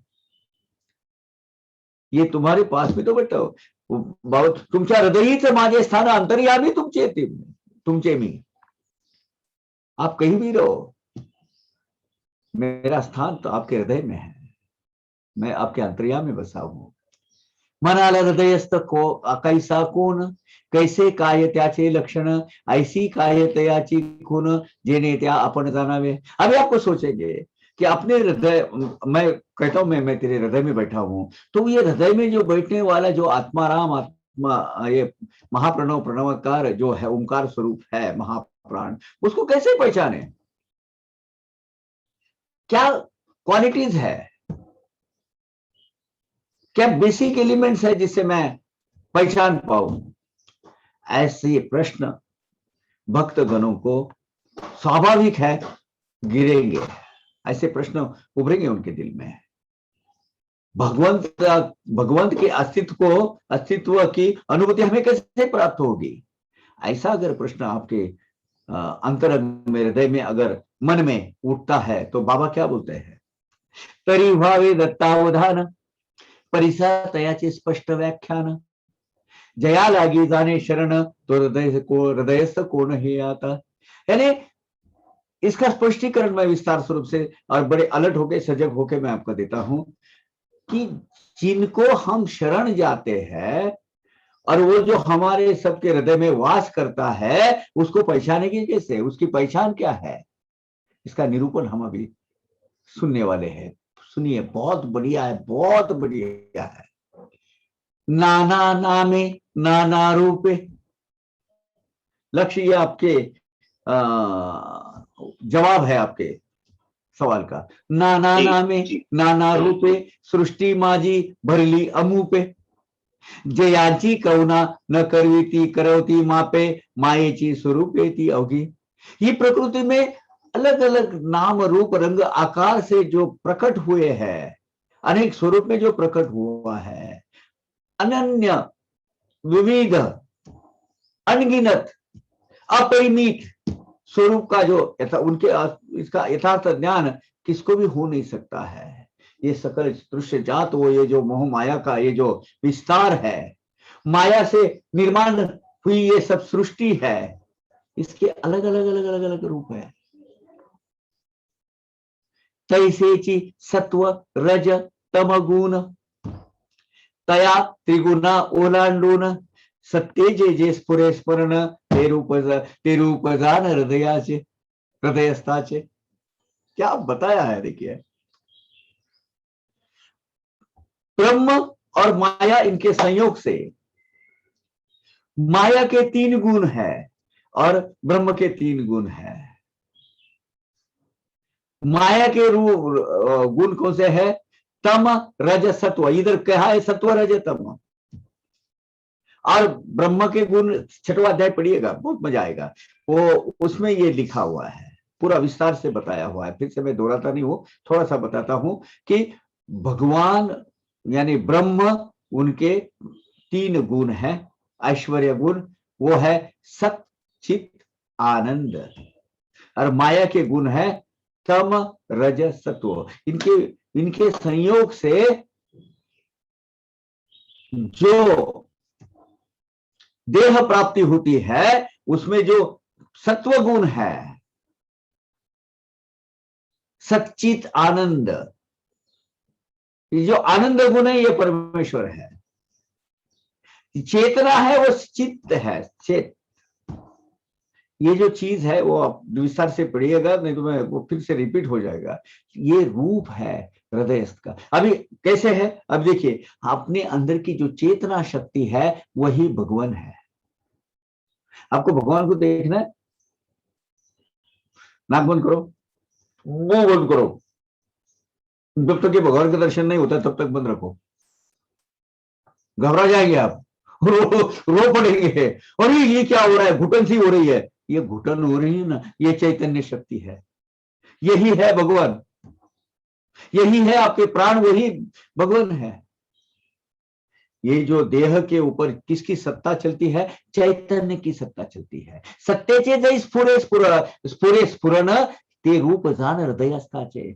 आपके अंदर की जो चैतन्य शक्ति है, मैं अगर निकल जाऊं तो क्या है नीचे, पंच महाभूतों का ये पीरा, दूसरा क्या है,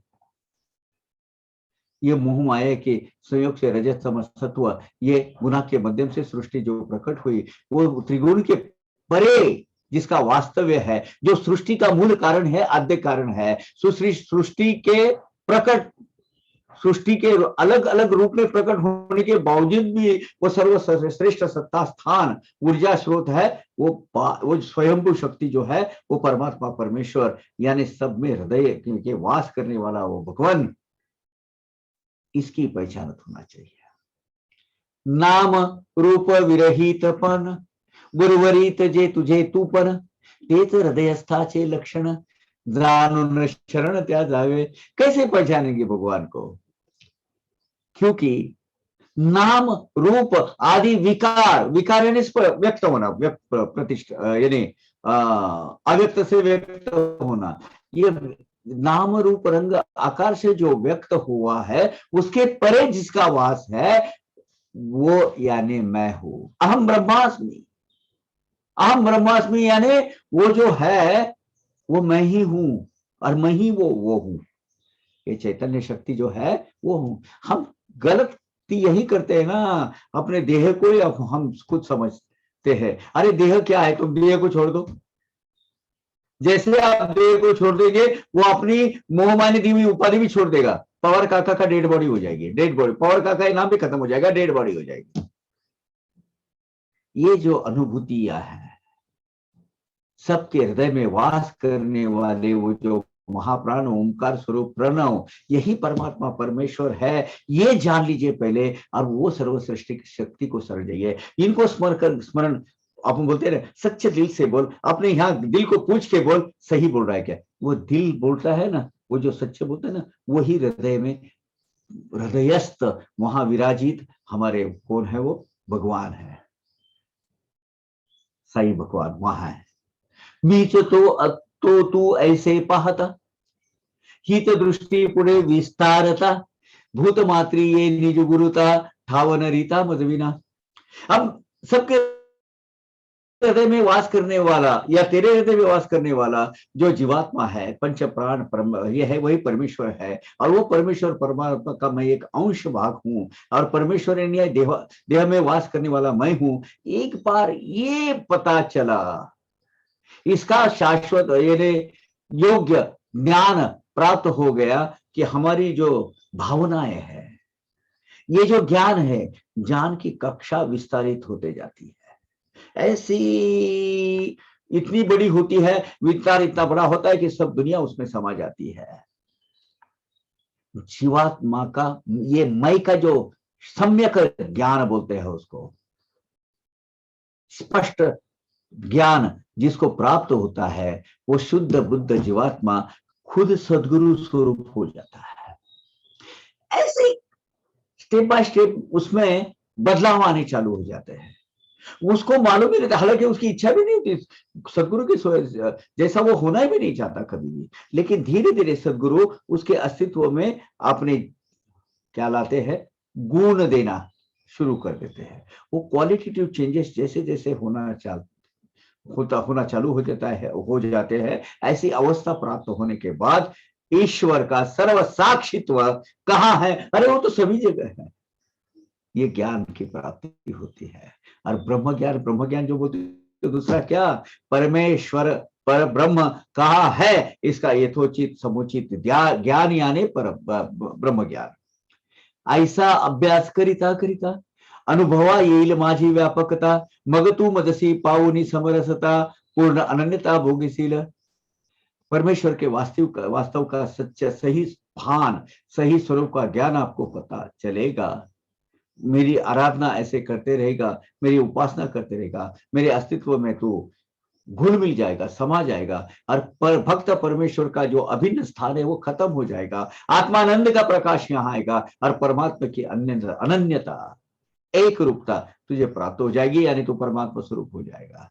मनुष्य के देह में रहते हुए भी तू परमात्मा बनेगा। कब? चित स्वरूपी अनुसंधान लादेल होशील शुद्ध अंतकरण, घडेल हेतु गंगा स्नान, गंगा जीवन ना ताड़ता। गंगा के पानी लेने के बगैर ही तुझे गंगा स्नान प्राप्त होगा। कैसे? ऐसे चैतन्य स्वरूप में विलीन होकर, उससे अनुसंधानित होकर, हमेशा कनेक्टेड रहकर, परमेश्वर से कनेक्ट रहने के बाद परमेश्वर प्राप्ति हो जाएगी। क्योंकि तेरा अंतकरण धीरे धीरे धीरे धीरे सब मल क्षालन होकर प्यूरिफाई होते रहेगा। आत्मा का शुद्धिकरण हो शुरू हो जाएगा, एक शुद्ध बुद्ध आत्मा प्रकट हो जाएगा। मलिनत्व है उसका वो धो डालेंगे पूरे। और पावन ऐसे गंगा स्नान, गंगा के पानी को स्पर्श न करते हुए भी तुझे प्राप्त हो जाएगा। मन चंगा कठौती में गंगा। मन पहले साफ करो, मन साफ है तो सब कुछ साफ है। प्रकृती कर्माचा अभिमान, जेने पावे दृढ बंधन, तया बिलगुण देती सज्ञान, अंतरी सावधान सदैव। प्रकृति में निर्माण हुए हुए या वहां से निर्माण जो होते हैं, प्रकृति से निर्माण क्या होता है? कर्म। आपने वो कर्मों का, हमें अभिमान लगना चाहिए, ऐसे कर्म उसमें से आप लोग को ढूंढने हैं। अपने हाथ में अनेक कृति वो घटित होती है, और वो कर्म का अपना वो जो श्रेय हम पर जब लेते हैं, तब वो कर्म बंध बन जाता है। कर्म बंध के श्रृंखला में वो जकड़ जाता है, क्योंकि वो समझता है ये मैंने किया है, अब तूने किया है तो भुगत।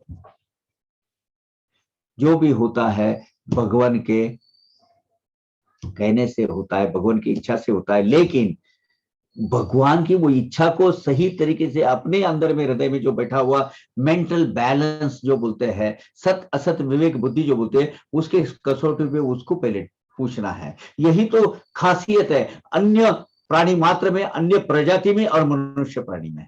मनुष्य धर्म अंदर जो सर्वांतर्यामित्व सर्व हृदय में वास किया हुआ, उसको पूछ कर अगर आप अपनी कृति करते हैं, तो वो कर्मबंध में आप अटकने के कोई मतलब पॉसिबिलिटीज ही बचती नहीं है, कोई शक्यताएं खत्म हो जाती है।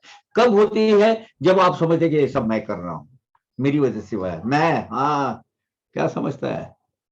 ऐसा जीवात्मा कर्म बंधों से बाहर आ ही नहीं सकता। ये ज्ञान जिसको है, वो कर्म बंधन के कर्मबद्ध हो ही नहीं सकता, कर्म बंधन के जाल में वो फंस ही नहीं सकता। ऐसे जो ज्ञानी लोग हैं, हमेशा सजग रहते हैं, अलर्ट रहते हैं, और परमेश्वर की तरफ अपना ध्यान देते रहते हैं। भगवान, ये सब तेरा खेला है, तू किया हुआ है, तू करवाता है, मेरी बुद्धि भ्रष्ट न होने दे। तेरा नाम हमेशा मेरे हर एक मस्तिष्क में रहने दे, जीवा पर रहने दे, वाणी पर रहने दे, कर्तृत्व में रहने दे, आचरण रहने दे। मन में तेरे सिवा कोई न भरे, हृदय में तेरे सिवा दूसरा कुछ न हो। ये जिसको ज्ञान प्राप्त होता है, वो प्रकृति कर्म का अभिमान नहीं, प्रकृति से निर्माण हुए कर्म जो है उसका अभिमान नहीं करता।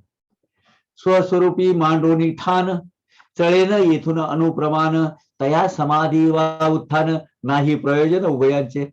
आत्मस्वरूप से जो हमेशा अनुसंधानित होता है, वो अपने लक्ष्य के प्राप्ति से जरा भी विचलित नहीं होता, जरा भी हिलता नहीं है वहां से। उनका लक्ष्य ही क्या होता है? परमेश्वर की प्राप्ति, परमेश्वर का हमेशा ध्यान करते हुए भक्तों को करने के लिए, भक्तों को जो समाधि अवस्था या जागृत अवस्था, कोई फर्क नहीं पड़ता।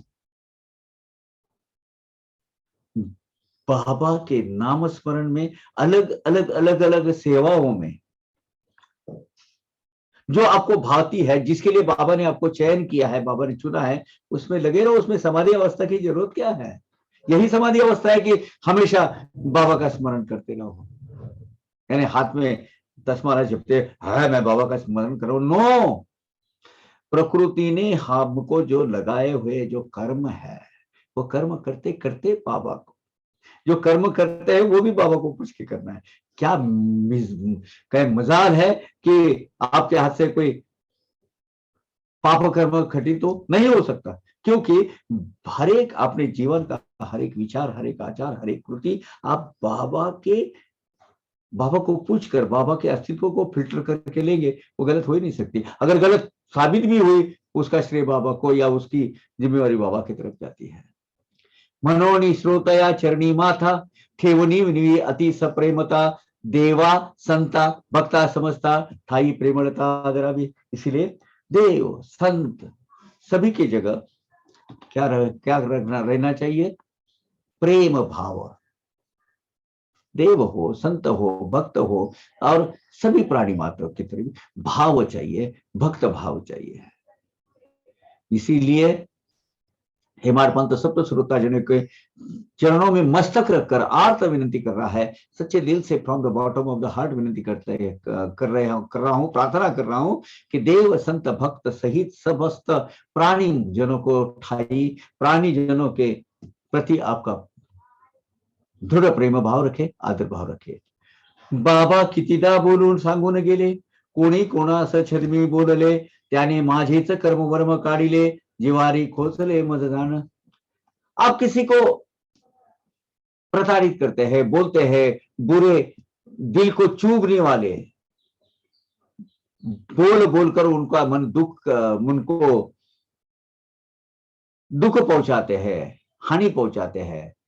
अपना छद्म जो है, वो छद्म से किसको प्रताड़ित करता है, तो बाबा कहते हैं वो भक्त मुझे ही प्रताड़ित कर रहा है, मुझे ही वो दुख पहुंचा रहा है.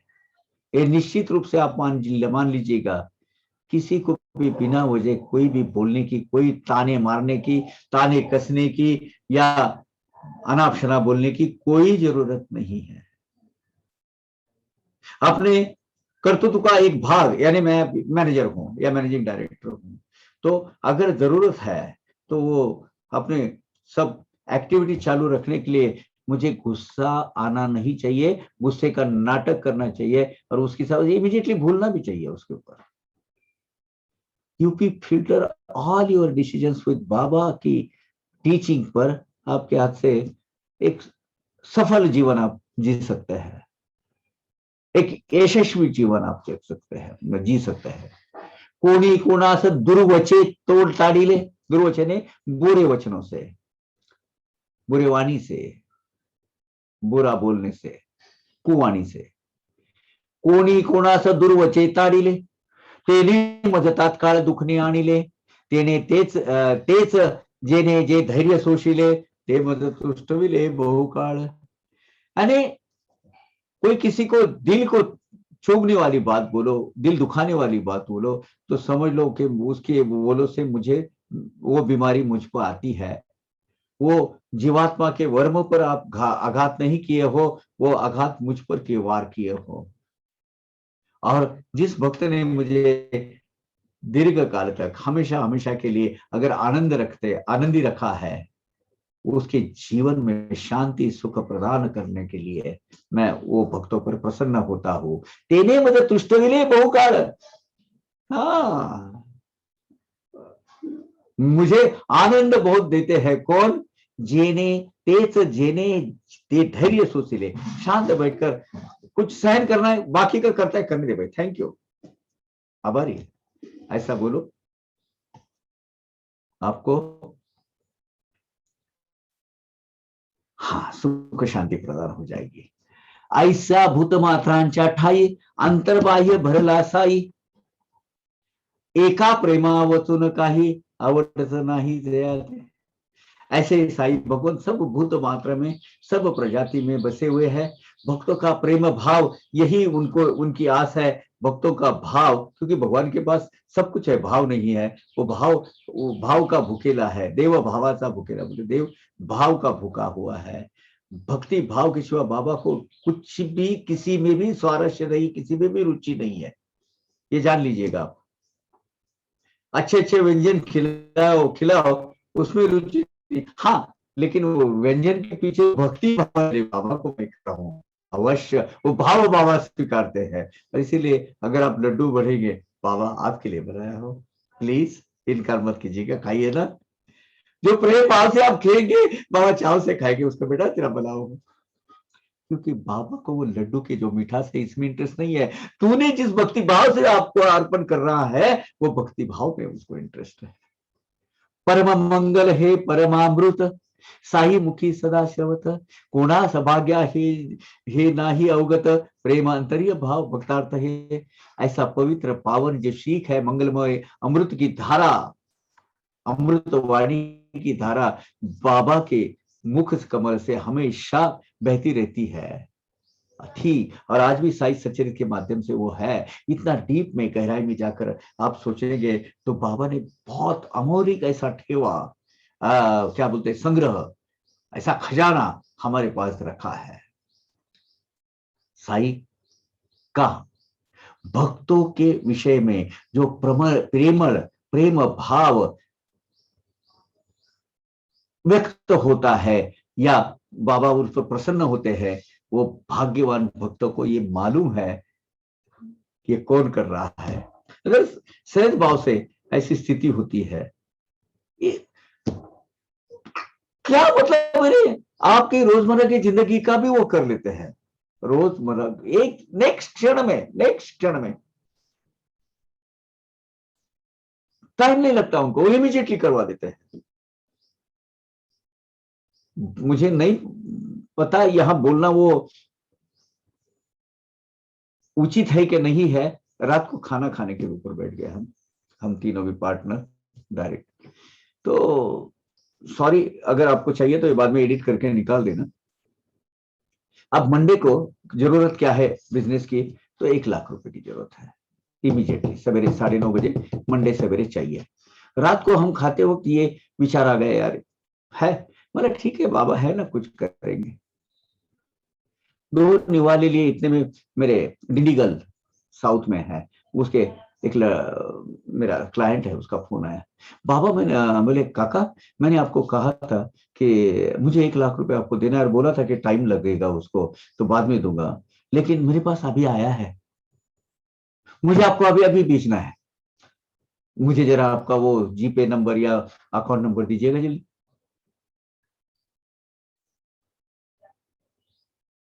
धरा करेंगे, हाथ आने वाला ऐसा रह गया, नीचे उतारा। बाकी के 2 पाटोले, काका सही में बाबा प्रसन्न है हम पर। अरे बोले ये इसके लिए नहीं है बाबा, बाबा को यू डोंट एम्प्लॉय बाबा ऑन दिस। ये तो छोटी छोटी चीजें बाबा के लिए, तो ये है आपके जीवन की सुविधा बढ़ाने के लिए, और आपको जीवन एक अपना क्या बोलते हैं कंफर्ट समाधान करने के लिए तो बाबा करेंगे, लेकिन हम आपको बाबा को क्या देते हैं वो पहले सोचो। रात की बात है, रात की 8 8:30 बजे की, सॉरी 9 बजे की बात। 2 सेकंड में नहीं लिए, ज्यादा 1 मिनट लगा होगा, वो इमीडिएटली फोन आया। क्या कहोगे आप? बोले गए बाबा आप तो जो रोजमर्रा की जिंदगी की जो भौतिक चीजें उसी में आप अटके हुए बाबा, काका आप क्या हमें ज्ञान सिखाओगे? मतलब सही बात है, मैं आपको ये कह रहा हूं, तू मेरी जिक्र में तो मैं तेरी फिक्र में। आप मेरा नाम लेते रहो, मेरा ये करते रहो, मेरी सेवा मेरी भक्तिभाव करते रहो, मेरे काम में लगे रहो, तुम्हारा काम मैं करता हूं ना। इसमें भौतिक जी विषय में अटकना नहीं कहता है। बाबा टेक्स केयर ऑफ, और आपका योगक्षेम चलाना ये मेरा काम है ना। वो बोलते हैं ना, योगक्षेम वहां में हम ये करते हैं बाबा। ऐसे परमामृत आज मंगल, परम मंगल हे परमामृत, साई मुखी सदा श्रवत, पुनः सौभाग्य ही नहीं अवगत, प्रेम अत्यंत भक्तार्थ है। भक्तों के बारे में एक्सट्रीम लेवल तक जाकर बाबा कुछ भी करते हैं, वो भौतिक हो, आध्यात्मिक हो, पारमार्थिक हो, गतिदायक हो, कुछ कौन से भी लेवल पे बाबा आपकी चिंता करते हैं। और ये प्रेम सकल भाग्यवान भक्तों को मिलता है, ये सबको पता है। आज मुझे नहीं मिलेगा, लेकिन नहीं मिलेगा ऐसा कभी नहीं हो सकता, वो मिलेगा उचित काल आने पर। तब तक आपने श्रद्धा और सबुरी रखना है। जया पंक्तीचा लाभ दिला, तै जया संगे हासला खेळला, तयास मायेचा चटका लाविला, वाटेल मनाला काय त्याचे। साई भगवंत के सहवास में भक्तों ने सुख का जो काल व्यतीत किया है, साई के सानिध्य में जो रममान हो गए हैं, ऐसे पवित्र भक्त उनके साथ जो हंसे खेले बैठे, सुख दुख की 4 बातें उनके साथ हुई, उनके साथ पंक्ति भोजन को अगर पंगत बनाकर खाना खाए, ऐसे भक्तों की बाबा के देहावसान के बाद क्या दीन अवस्था हो गई होगी, इसकी जरा कल्पना कीजिए। उससे तो मैं तो बोलता हूं मैं भाग्यवान हूं, हम भाग्यवान हैं आज के। बाबा का सब इतिहास, बाबा का जो पूरा चित्र हमारे दिमाग में मस्तिष्क पे वो चलते रहता है रील, और हम बाबा के सानिध्य में वो सहवास का आनंद आज भी ले सकते हैं। ऐसिया शिष्टाची या भोजनी, मी तो उच्चिष्टा साधनी, सीते शीत ठेविले वेचुनी, वाटी तो शिराणी तयाची। शिराणी यानी शेरणी, शेरणी यानी प्रसाद। जो अवलिया फकीर जो होते वली होते हैं या जिद्दे वली, उनके नाम पर जो प्रसाद दिया जाता है उसको शेरणी बोलते हैं। ऐसे संत सज्जन के पंक्ति को बैठकर मुझे भोजन करने का लाभ मिला, ऐसे हेमड़ पंत कहते हैं। ज्ञान भंडार साई की अनुभूति रूपी अन्न छत्र में जो बचा हुआ झूठा बीटा है खाना, वो झूठ का नहीं है। जो झूठ जो पड़ा है, जो बचे हुए कुछ निवाले है, वो निवाले मुझे चाहिए। उससे में मेरा क्या है, मेरा जीवन सफल है, धन्य है। ये साई के ज्ञान रूपी अन्न भंडार में शीत शीत जमा करके, यानी एक एक एक एक एक एक जरा जरा जमा करके, एक एक कण अन्न का कण जमा करना कर कर, ये साई सच्चरित रूपी साई लीला की शेरणी, साई सच्चरित ये प्रसाद है, शेरणी साई की कृपा से बल पर ही बांटने का मुझे सौभाग्य प्राप्त हुआ है। ऐसा साई भगवान अपना हेमाड़ पंजी की भावना है। यही हमें चाहिए और क्या। अपने संत है, बहुत बड़े संत है, वो संत का चोखा मेला करके, वो पिछले जाति के थे, तो जोहार करते थे, मतलब नमस्कार। तो उसमें उन्होंने इतना अच्छा वर्णन किया है, बहु भुकेला झालो तुमच्या उष्ट्यासाठी आलो। संतों का जो ज्ञान है उसके लिए, उसको लेने के लिए, उसको समेट के अपने पास लेने के लिए मेरा जन्म हुआ है। जोहार माई बाप जोहार, जोहार माई बाप जोहार तुमच्या, महाराज स्वामी महार तुमच्या। क्या भावना व्यक्त की है, आंख में आंसू आ जाते हैं।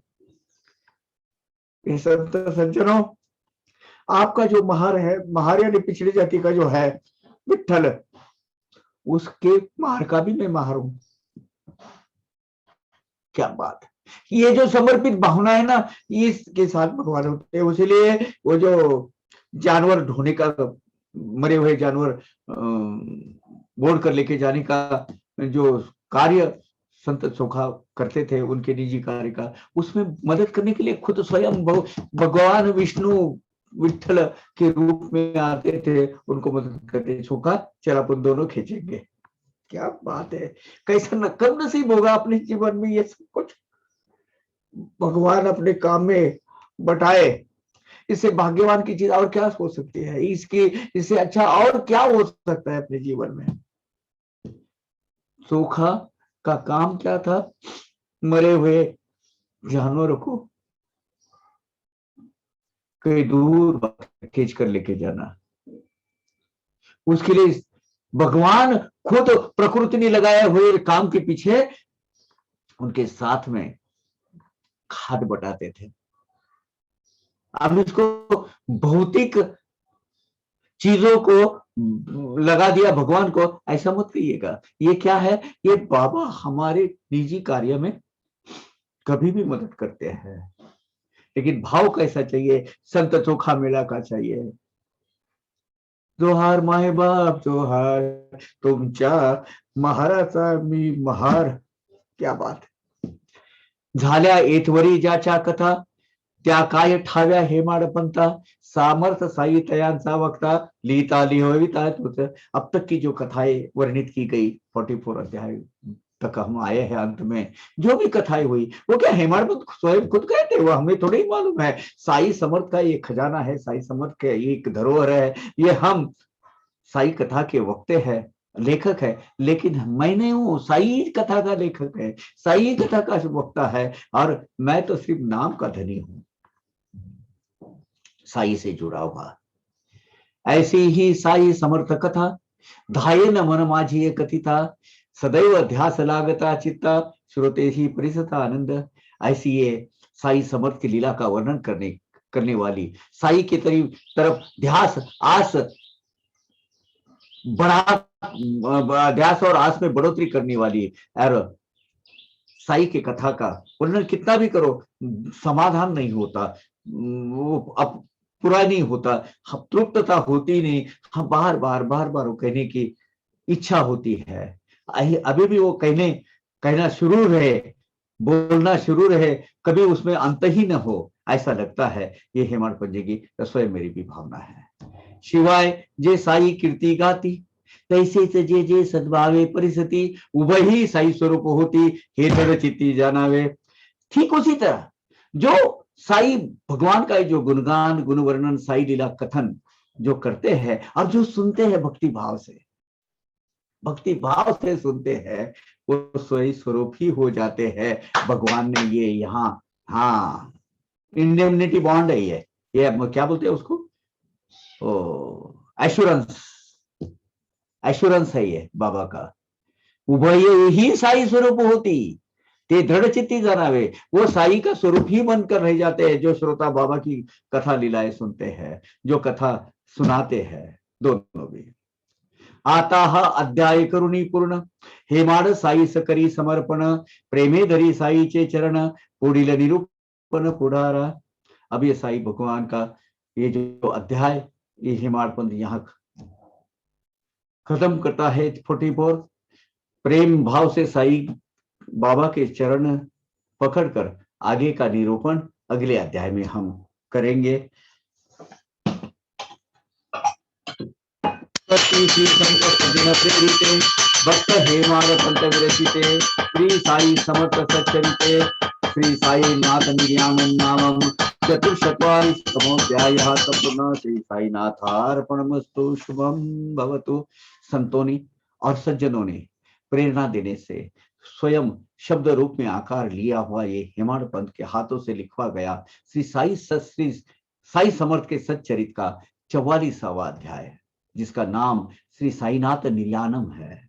साईनाथ के निर्याण की कथा, उसका जो शेष भाग है, वो शेष भाग का ये अध्याय यही खत्म होता है।